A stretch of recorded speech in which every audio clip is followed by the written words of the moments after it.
청소를 제대로 한 거니? 몇 번을 가르쳐줬는데도 이렇게밖에 못하니 벌을 받아야 고쳐지겠구나.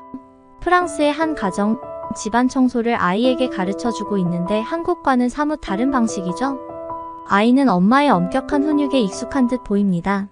몇 년 전까지만 해도 프랑스에서는 아이가 말을 듣지 않으면 뺨을 때리는 부모들을 쉽게 볼 수 있었습니다. 그래서 프랑스인들의 엄격한 훈육 방식은 우리 눈에는 다소 과하게 보여지기도 합니다.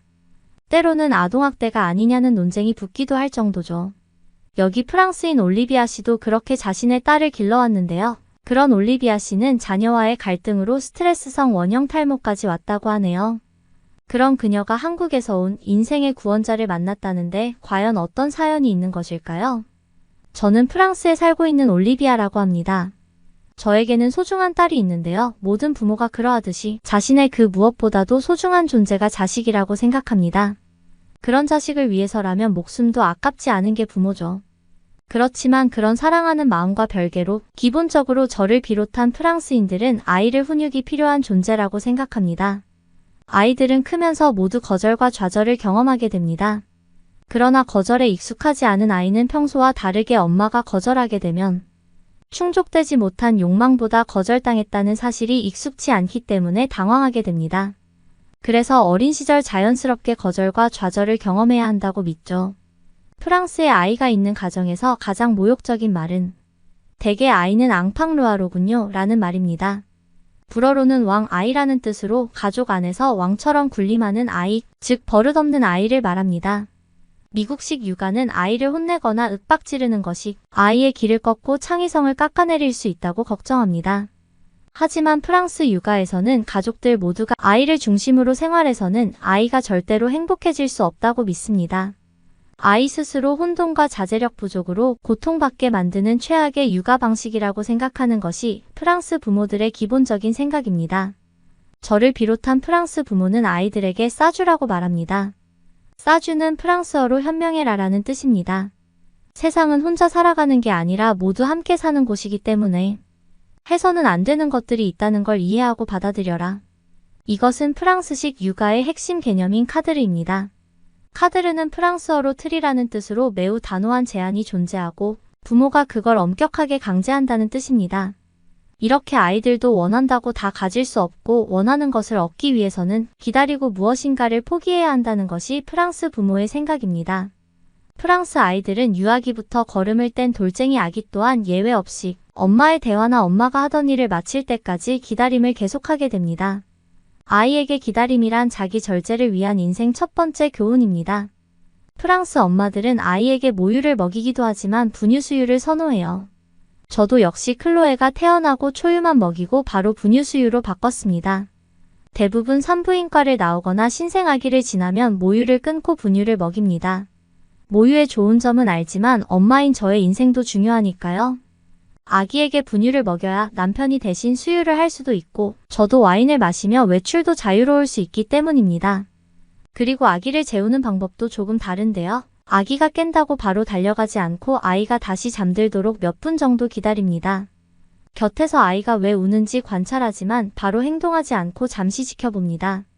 아이를 그냥 두면 다시 잠들 수 있는데 엄마가 자꾸 아이 수면에 개입하면 아이는 거기에 적응해버리기 때문에 이를 방지하기 위해 잠시 멈춰 있다는 것입니다. 2시간마다 깨어나 칭얼거리고 우는 아이는 예민한 것이 아니라 엄마가 그렇게 길들였다고 생각합니다. 그래서 우는 아이를 잘 달래주지 않죠. 또한 조금 자라서 아이가 음식을 먹게 되면 어린이용 음식을 준비하는 것이 아니라 어른과 같은 메뉴를 먹습니다.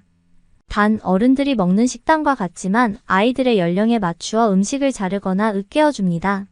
저는 저의 이러한 생각과 사고방식이 분명히 맞다고 생각하고 아이를 양육해왔습니다. 당연히 아이가 떼를 쓰거나 소리를 지르는 등 예의 없는 행동을 하면 강하게 훈육을 했고 때로는 필요하다면 체벌도 했습니다. 요즘 프랑스도 조금은 분위기가 바뀌어서 공공장소에서 아이를 때리는 일은 자제하는 편이지만 집에서는 계속 그런 분위기이지요. 저 역시 어린 시절에 아주 엄격한 분위기 속에서 자랐습니다. 평생을 교사로 사셨던 어머니의 영향으로 저 역시 약간은 원리원칙을 중요시하는 성격으로 자랐던 것 같아요.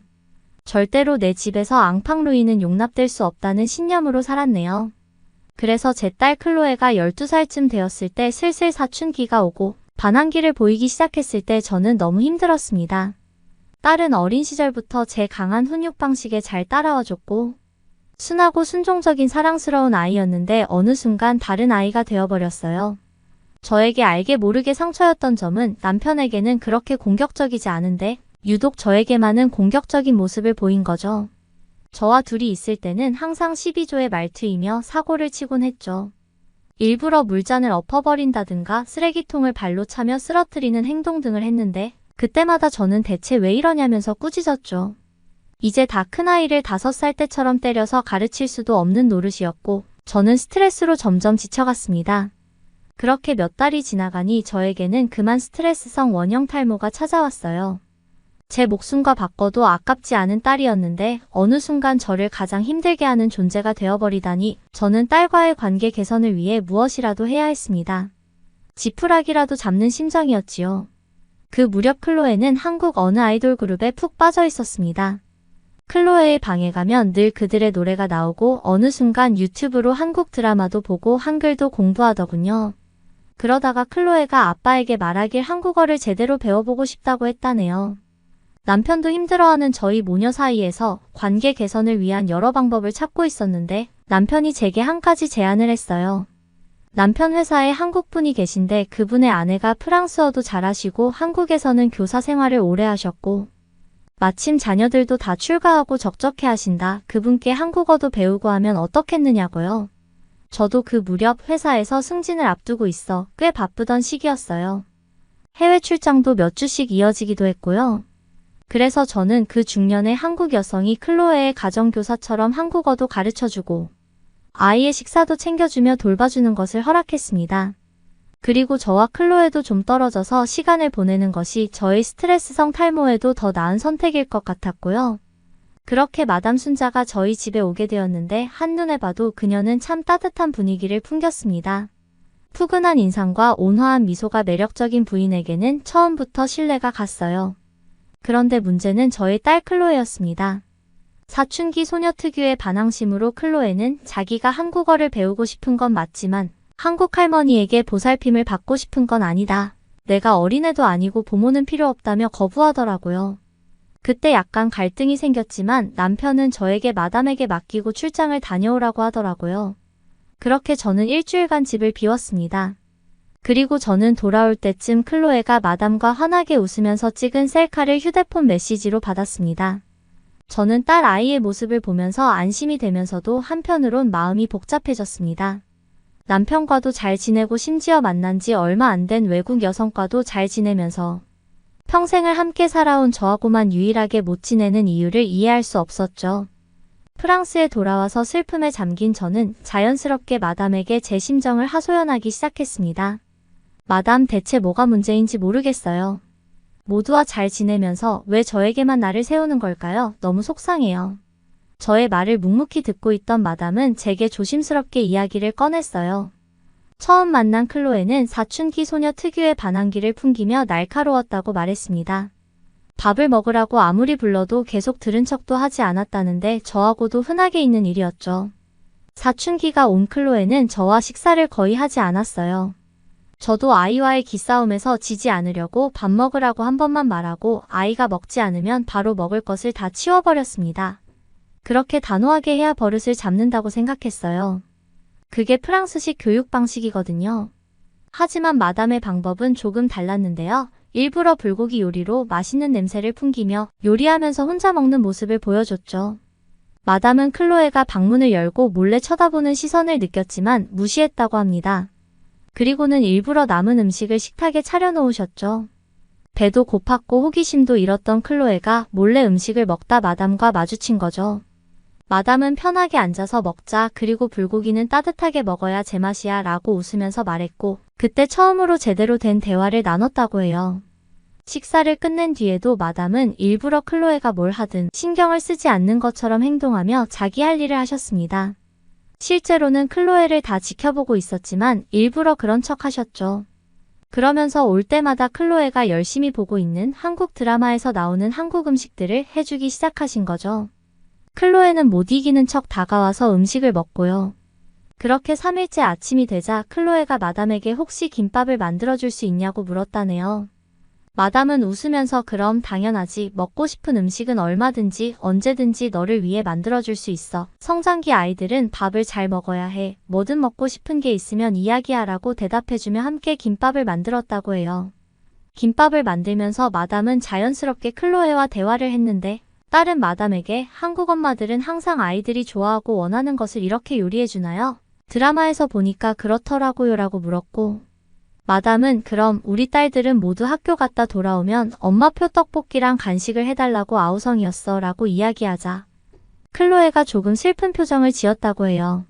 그러면서 엄마는 자기가 뭘 먹던 말던 잘 신경 안 써요. 그리고 자기가 집안을 걸어 다닐 때마다 또 무슨 사고를 벌이지 않을까라는 한심한 눈빛으로 쳐다본다라는 말을 했다고 합니다. 저는 그 말을 듣고 순간 굉장한 충격을 받았습니다. 그런 딸의 말이 서글프기도 하고 양심에 찔리기도 했습니다. 요즘에 제가 클로에와 함께 있을 때 곱지 않은 눈빛으로 쳐다볼 때가 많았던 것은 사실이었으니까요. 하지만 그 눈빛은 걱정과 화가 섞인 눈빛이었지 절대 클로에를 한심하게 생각해서가 아니었는데 아이가 그렇게 생각할 줄 몰랐어요. 그리고 음식 또한 아이를 위한 특별한 것을 한다고 여겨본 적이 없기도 했네요. 이어진 대화에서 클로에는 자기가 요즘 엄마한테 상처를 많이 준 것 같다. 그래서 엄마의 원형 탈모가 온 것 같기도 하다며 울었다고 해요. 그렇지만 자기도 엄마한테 상처받은 부분이 많아 자기도 모르게 퉁명스럽게 대꾸하거나 엄마의 차가운 말투에 화가 나 일부러 거친 행동을 하게 된다고 말했습니다. 저는 그 말을 듣고 제가 클로에에게 어떤 식으로 말하고 행동했는지 되돌아보기 시작했습니다. 생각해보니 저는 클로에한테 친절하게 말한 적이 없었습니다. 따뜻하고 살갑게 챙겨준 것도 크게 없던 것 같고요. 어렸을 때는 클로에가 말을 듣지 않으면 체벌을 가하면서 엄하게 대했고 10살이 넘고 나서는 더 이상 때리지는 않았지만 여전히 버릇없게 굴지 마라, 예의 없게 굴지 마라는 말을 달고 살았죠. 프랑스는 유럽에서도 체벌이 심한 나라 중 하나였고 저 또한 상당수의 프랑스 부모와 똑같았죠. 아이한테는 그렇게 행동해야만 한다고 배워왔고 엄격한 말투만큼은 몸에 배어 있었죠. 마담은 정중하게 저에게 몇 가지 조언을 해주었습니다. 클로에와 관계를 개선하고 싶다면 제가 부드럽게 대화하는 법을 배워야 한다고 했습니다. 아이가 잘못했을 때는 엄격하게 대해야 하지만 항상 엄격하면 오히려 아이가 자랄수록 부모에 대한 분노만 자라난다고 이야기했죠. 아이가 실수를 해도 일부러 그런 게 아니면 무작정 화를 내지 말라고도 하셨습니다. 그리고 아이에게 부모와 집은 따뜻한 곳이면 좋겠다고요. 그래야 아이가 자라면서 밖에서 무너지는 일이 생겼을 때 자신에게 든든한 내 편이 나의 배경이 있다 생각하면 언제든지 다시 일어설 수 있다고요.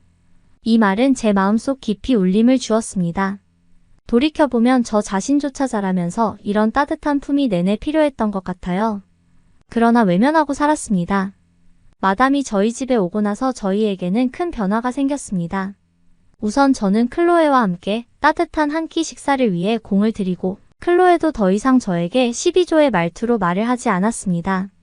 딸도 저를 위해 노력하고 있다는 생각이 들자 저는 가슴이 먹먹해졌습니다. 저는 그 뒤로 아이에게 차가운 말투로 말하지 않으려고 노력했고 아이도 저의 이런 모습을 보면서 갈수록 더 나은 모습을 보여줬죠. 마담의 제안으로 일주일에 2번씩 마담에게 클로에와 함께 한국어를 배우고 있는데 클로에와 함께 공감대가 형성되니 대화가 매우 부드러워지고 있어요. 단번에 모든 것을 치유할 수는 없지만 여전히 우리 두 사람은 가까워지기 위해 노력하고 있는 만큼 언젠가 말하지 않아도 서로의 마음을 아는 가까운 사이가 될 것을 믿어 의심치 않습니다. 마담 순자를 만난 건 정말 행운이었습니다. 그녀를 통해 따뜻하고 너그러운 방식의 육아도 필요하다는 것을 배웠고요. 마드모아젤 순자 정말 감사해요. 오늘의 사연 어떠셨나요? 프랑스와 한국의 육아 방식은 참으로 다르네요. 뭐 한 가지가 맞다고는 볼 수 없지만 클로에에게 따뜻한 엄마의 품이 그리웠던 것은 맞는 것 같아요. 아이를 불행하게 만드는 가장 확실한 방법은 아이가 원하는 것을 언제든 들어주고 무엇이든지 가질 수 있게 해주는 것이다. 300년 전 철학가 루소가 말한 이 말을 현재 21세기의 프랑스 부모들은 그대로 적용하고 있습니다. 사실 프랑스 훈육의 역사는 매우 오래되었는데요. 19세기 초 나폴레옹 때 만들어진 자녀징계법은 아버지가 자식을 감옥에 보낼 수 있을 정도로 강력했습니다. 최근에도 프랑스 부모의 85%가 훈육 시 체벌에 의존하고 절반은 자녀가 2살 전에 체벌을 시작한 걸로 집계될 정도입니다. 그런데 이런 프랑스에서도 변화의 바람이 불고 있는데요. 일명 엉덩이 때리기 금지법이 올해 상원을 통과하면서 제정되었습니다. 부모의 권위는 신체적, 정신적 폭력 없이 행사돼야 한다. 프랑스 체벌 금지법에 명시되어 있는 문구가 시사하는 바가 크네요. 구독과 좋아요, 알림 설정까지 부탁드리고 감동 돋보기의 다음 이야기도 즐겁게 시청해주세요.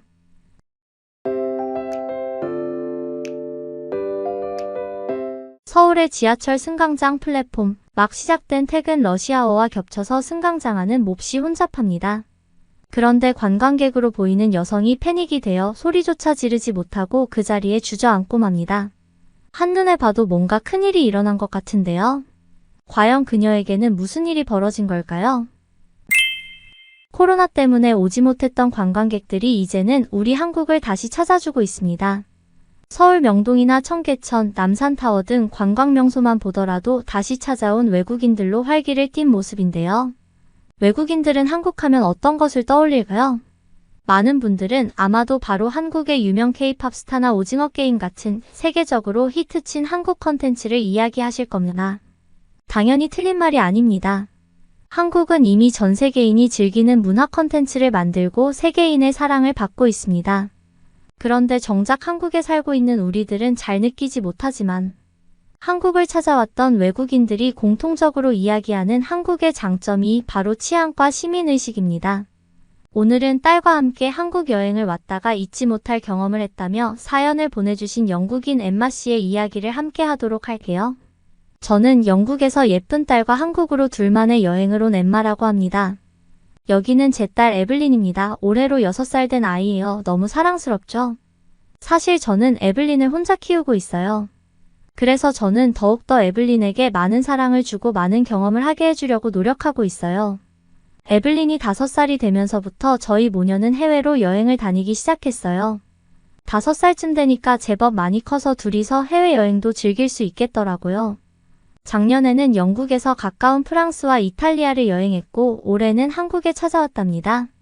한국은 우리 에블린이 제일 좋아하는 캐릭터인 뽀로로의 나라이기도 하면서 제가 좋아하는 블랙핑크의 나라이기도 하죠. 한마디로 저희 모녀에게 가장 핫한 나라입니다. 그런데 작년에 유럽을 여행하면서는 좀 힘든 점들이 있었어요. 이탈리아에서는 소매치기를 당해서 무척 속상했고 프랑스에 가서는 호텔에서 베드버그 벼룩 때문에 우리 에블린이 엄청난 고생을 했죠. 아마도 한국 분들이라면 유럽이 엄청 유명한 관광지이고 세련되고 편하게 여행할 수 있다고 생각하실 수도 있지만 천만에요. 생각보다 유럽은 좋은 여행지가 아니에요. 제 생각엔 이곳 한국이 훨씬 좋은 여행지입니다. 제가 왜 그런 생각을 하게 되었는지 말씀드릴게요. 서울거리는 어딜 가도 제가 살던 런던보다도 길거리는 훨씬 깔끔했으며 사람들의 표정에는 생기가 넘쳤고 쭉 뻗은 고층 빌딩이 늘어서 있는 미래 도시 같은 모습이었어요. 한국의 이런 모습에 무척 신이 난 저와 에블린은 명동에 잡아둔 호텔에서 나와서 택시를 타고 여러 관광지를 돌아다녔습니다. 제가 만난 택시 드라이버들은 모두 무척 친절했어요. 구글 번역기로 대화를 나누며 가는 길도 즐거웠어요. 특히 우리 에블린이 너무나 귀엽다면서 다들 얼마나 다정하셨는지 몰라요. 나이가 꽤 있으신 택시 드라이버는 우리 딸에게 사탕까지 나눠주며 미소를 지어주셨어요. 저는 일단 한국에 왔으니 가장 한국스러움을 느낄 수 있는 곳을 가자 마음먹고 경복궁에 갔어요. 도시 한가운데에 그렇게 고요한 궁궐이 자리 잡고 있다는 것에 크게 놀랐어요. 그리고 에블린과 둘이 한복 체험도 했어요. 정말 환상적인 시간이었습니다. 그리고 저는 산책하는 것을 좋아하기에 한강공원에도 가보고 서울숲이라는 곳에도 가보면서 자연 속에서 걸어 다녔고 핫도그 같은 길거리 음식도 사 먹으면서 에블린과 즐거운 시간을 보냈답니다. 요즘 유럽에서도 한국식 핫도그가 무척 유행 중이에요. 설탕이 뿌려진 튀김빵 위에 케첩이 환상적인 맛이었어요. 특히 에블린은 편식이 좀 심한 아이인데 유독 한국 음식이 입에 맞는지 작은 몸으로 커다란 핫도그를 혼자서 다 먹어치우더라고요. 아이가 음식을 맛있게 먹는 모습을 보고만 있어도 배부른 기분이 들었죠. 그렇게 한바탕 아이와 신나게 놀고 나서 호텔로 돌아오기 위해서 지하철을 탔어요. 공항에서 호텔로 갈 때나 호텔에서 놀러 나갈 때 모두 택시를 이용했기 때문에 한국의 지하철은 처음 경험하는 것이었습니다. 사실 저는 영국에 살면서 유럽에 오래되고 낡은 지하철만 생각하고 있었기 때문에 모녀가 여행지에 와서까지 지하철을 타도 되는 건가 하고 고민도 했었는데요. 그런데 여행 유튜브 채널에서 본 바로는 한국의 지하철은 유럽과는 다르게 굉장히 깨끗하고 선진적인 교통수단이라길래 한번 미쳐야 본전이라고 생각하고 타보러 간 거죠. 이런 것도 경험의 일종이기도 하니까요. 그런데 진짜로 역사에 들어서자마자 마치 쇼핑몰에 들어선 기분이 들더라고요. 쇼핑몰 같은 곳을 지나면서 귀여운 헤어핀도 구경하고 맛있는 냄새에 이끌려가니 작은 빵을 구워 파는데 도저히 그냥 지나칠 수가 없었어요. 그 빵 안에는 따뜻한 슈크림이 들어있어서 호호 불어가며 맛있게 먹으면서 내일은 에블린이 무척 좋아하는 뽀로로 파크를 가자면서 즐겁게 이야기를 나누고 있었지요. 뽀로로 이야기가 나오니 에블린이 몹시 흥분해서 노래까지 흥얼거렸어요. 그런데 지하철을 타기 위해 내려간 플랫폼에서 저는 다시 한번 충격을 받았어요. 전부 스크린도어가 설치되어 있어서 실수로 선로로 떨어질 일이 전혀 없는 데다가 스크린도어 때문에 소음도 적고 공기도 훨씬 쾌적한 느낌을 받았습니다. 또한 런던 지하철에서는 묻지마 밀치기 범죄가 굉장히 큰 문제가 되고 있는데요. 노숙자 같은 사람들이 아무런 원한 관계도 없는 지하철 이용객을 뒤에서 갑자기 밀쳐서 선로로 떨어뜨리는 짓을 하는 사건이 종종 뉴스에 보도되거든요. 우리 모녀가 지하철 타는 것을 걱정했던 것은 바로 그런 범죄가 무서웠기 때문인데 서울의 지하철은 깨끗하면서도 안전해서 그런 걱정은 바로 해소되었답니다. 그런데 전혀 예상하지 못했던 사건이 발생했습니다. 그때가 저녁 7시쯤이었는데 퇴근 시간이었는지 사람이 아주 많았어요. 다음 열차가 들어오자 저는 에블린의 손을 잡고 지하철을 타려고 허둥지둥하기 시작했죠. 그런데 사람들이 순식간에 많아지니 순간적으로 긴장이 되었는지 갑자기 혼란스러움을 느낀 저는 그만 아주 큰 실수를 하고 말았어요. 딸 아이의 손을 잡고 함께 타려고 했는데 사람이 많아서 혼잡한 바람에 손을 놓쳐버렸고 에블린을 플랫폼에 놔둔 채로 저 혼자서 열차에 떠밀려서 타버리고 말았습니다. 재빨리 내리려고 했지만 이미 문이 닫혀버려서 내릴 수가 없었고 열차는 그대로 출발해버렸습니다. 저는 그만 패닉 상태에 빠지고 말았습니다. 머릿속이 텅 빈 것 같았고 소리조차 나오지 않았어요. 어쩔 줄 몰라 하다가 그 자리에 주저앉고 말았습니다. 에블린은 고작 6살짜리였고 말도 통하지 않는 나라에서 아이를 잃어버렸다니 제 머릿속은 각종 나쁜 생각들이 떠올랐어요. 누군가 우리 에블린을 데려가는 건 아닐까? 뉴스에서 종종 보던 유괴나 납치가 떠올랐어요. 이런 끔찍한 생각이 들자 저는 저절로 눈물이 펑펑 쏟아졌습니다. 하필이면 혹시 돈이 필요한 상황이 있을까 봐 딸아이의 바지 주머니에 한국 지폐를 좀 많이 넣어뒀었는데 오히려 그것 때문에 혹시라도 돈 많은 집안이라고 생각되어서 몸값을 노린 유괴를 당하면 어쩌지 하는 생각이 들었고 아무리 한국의 치안이 좋다고 하더라도 현금을 쥐고 있는 어린아이를 보면 흑심을 품을 사람들이 있을 것만 같았습니다. 저는 바로 다음 역에서 내려서 반대편으로 가는 열차를 탑승해서 아이를 홀로 두고 온 역으로 서둘러 갔는데요. 다음 열차가 오기까지 몇 분을 기다려야 했는데 그 시간이 마치 영원처럼 느껴졌습니다. 가면서 얼마나 신에게 빌었는지 몰라요. 우리 에블린이 무사하기만을 기도하면서요. 그런데 아이를 놓고 왔던 역으로 돌아가서 저와 헤어졌던 그 탑승구 위치까지 헐레벌떡 달려갔지만 그 자리에 에블린은 없었습니다. 혹시 미아가 되면 엄마가 찾아올 때까지 그 자리에 가만히 있으라고 수차례나 당부를 해뒀었는데 말 잘 듣는 착한 아이인 에블린이 엄마의 말을 어겼을 거라고는 생각되지 않았고 모르는 사람을 잘못 따라갔거나 유괴를 당했을 것만 같아서 저는 완전히 절망했습니다. 저희 나라에서는 유괴 발생 후 10분간이 골든타임이라고 판단되는데 실제로 유괴됐다면 10분은 유괴범이 도주하기에 충분한 시간이기 때문입니다. 저는 이미 아이를 혼자 놔두고 갔다 온 지 15분은 지나 있었고 실제로 아이가 사라졌으니 그 자리에서 주저앉아 버렸습니다. 그런데 그때 갑자기 영어로 방송이 울려 퍼졌습니다. 어린 금발 여자아이를 보호하고 있습니다. 보호자분은 영무실로 와주세요. 저는 그 방송을 듣자마자 계단을 뛰어 올라가서 허둥지둥 영무실을 찾아갔습니다. 영무실이 어디에 있는지 몰라 헤매고 있는데 제 모습을 본 어떤 분이 영어로 친절하게 길을 가르쳐 주시더라고요. 저는 방송에서 말한 그 아이가 에블린이라고 확신하고 아이가 혼자서 울고 있지는 않을까 걱정하며 한달음에 달려갔습니다. 숨을 헐떡이며 영무실 문을 열었을 때 제 눈에 보이는 에블린의 모습은 전혀 뜻밖이었습니다. 에블린은 뽀로로를 보면서 웃으면서 과자를 먹고 있었죠. 저는 눈물을 훔치면서 에블린에게 달려갔는데 아이는 천진난만한 미소를 지으면서 제게 안기더라고요. 이 아이는 자기가 미아가 된 거라고는 생각도 못하고 그냥 엄마가 잠깐 어디 갔다 오는 동안에 자기가 모험을 한 줄 아는 것 같았습니다. 주머니에 넣어뒀던 현금도 완전히 그대로 있는 상태였고요. 옆에 계신 영무원분께 자초지종을 들었는데요. 플랫폼에서 혼자 있는 외국인 아이를 발견한 시민 한 분이 영무원에게 신고를 해서 아이를 영무실에서 보호하고 있었다고요. 제가 아이가 유괴되지 않아서 천만다행이라며 감사를 표하자 직원분들은 허허 웃으면서 저한테 영어로 친절하게 설명을 해주셨습니다. 한국의 지하철에서 그런 것까지 너무 걱정하지 않으셔도 돼요. 따님도 시민분이 신고해서 이렇게 안전하게 보호하고 있었습니다. 물론 저희도 CCTV로 항상 지켜보긴 하지만 대부분은 시민분들의 자발적인 신고로 이루어집니다. 한국인들은 남의 것에 함부로 손대지 않고 아이도 납치하지 않으니 안심하고 여행하셔도 됩니다. 그 말을 듣는 순간 저절로 고개가 끄덕여졌습니다. 그리고 너무나 안심이 되었습니다. 저희 아이를 찾아준 시민분께 인사를 드리고 싶었으나 그분은 그냥 에블린을 영무원께 인계하시고는 제 갈 길을 가셨다는군요. 그제서야 저는 한국의 치안이 좋다는 말이 실감이 되었고 그 치안이라는 것은 스크린도어나 CCTV보다도 한국인들 특유의 착한 마음씨와 시민의식에서 나온다는 것을 몸소 깨닫게 되었습니다. 결국 저와 에블린은 조금의 에피소드는 있었지만 무사히 호텔로 돌아왔고 이런 사건이 한바탕 있었음에도 불구하고 오히려 남은 여행을 더더욱 즐길 수 있었습니다.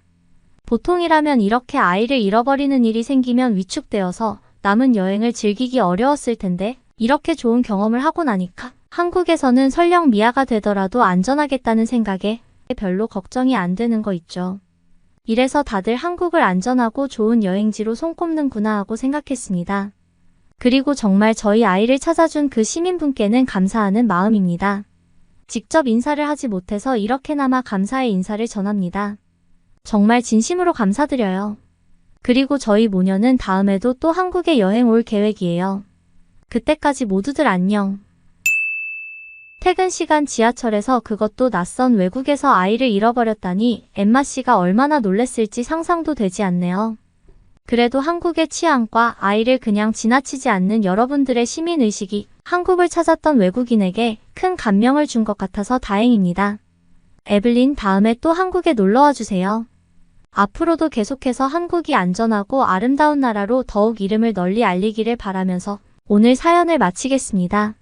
구독과 좋아요는 영상 제작에 큰 힘이 됩니다. 감사합니다.